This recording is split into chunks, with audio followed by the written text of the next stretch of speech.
Thank you, Mr. Brooks. Ms. Katrine Conroy.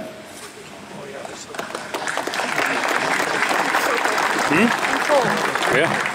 Thanks, Sean. You can go stand in the sun. I'm from the West Kootenays, and so I'm representing the New Democrat Party along with our leader, John Horgan, and rural British Columbia. And I want to thank you all for coming out today. As resident hunters, you are really ensuring that your voices are being heard here in Victoria. And you've been speaking out in other communities. I was with you in Oliver, in Victoria, in Kamloops. Other colleagues of mine have been with you in Victoria, in Nanaimo, and up in the north. Harry Baines, my colleague, was with a number of hunters yesterday in 100 Mile House. So you are making sure that your voices are heard across this province. Hear, hear. And today there are a number of petitions that are being presented inside the legislature, and last count, I think the petitions are representing well over 35,000 signatures of people in this province.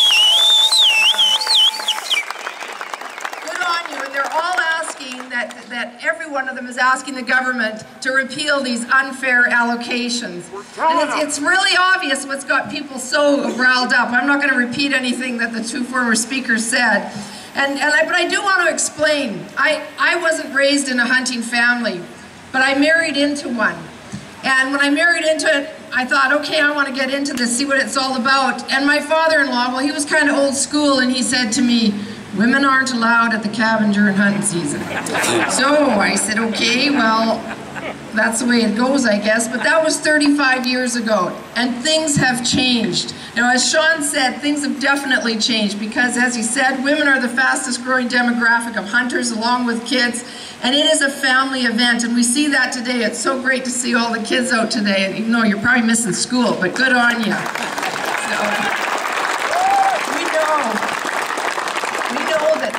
This is about families filling their freezers with organic meat, and it's, like we said, it was the ultimate 100-mile diet. Every meeting that I've gone to and talked about people about the wildlife allocation, women have come up to me and said that how thankful they are that they are able to hunt, that they talk about their passion for it, ensuring that their kids and grandkids want to do it too.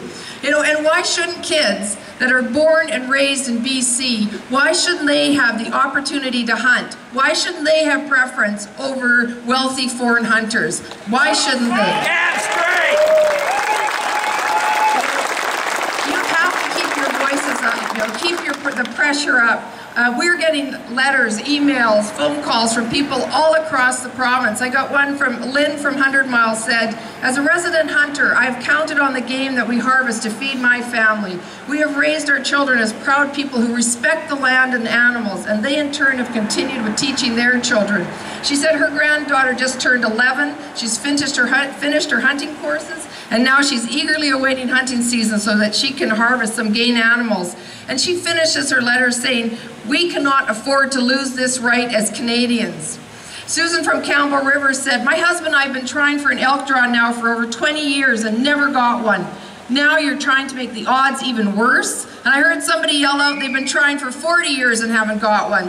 But wealthy foreigners have that opportunity that you don't. And there were thousands of similar comments, all in opposition to this change. So I'm saying to you, do not give up. Keep making sure your voices are heard, because we as New Democrats are going to go into that legislature and make sure that your voices are heard. Whether it's today or tomorrow or for days to come. We have been raising this issue in the legislature for over 2 years now, and we will continue to raise it. Now, my husband and I, we have 8 grandkids, and the older ones, they go hunting and fishing. And our newest granddaughter was just born a week ago. And I want to make sure that she has the opportunity to hunt in this province, to fish in this province, to hike in this province, and that it can't be taken away from her by wealthy foreigners or decisions made by this government.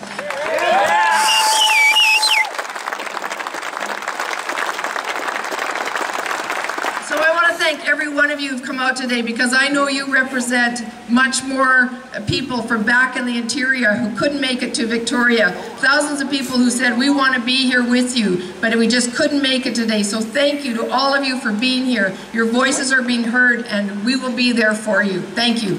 Yes.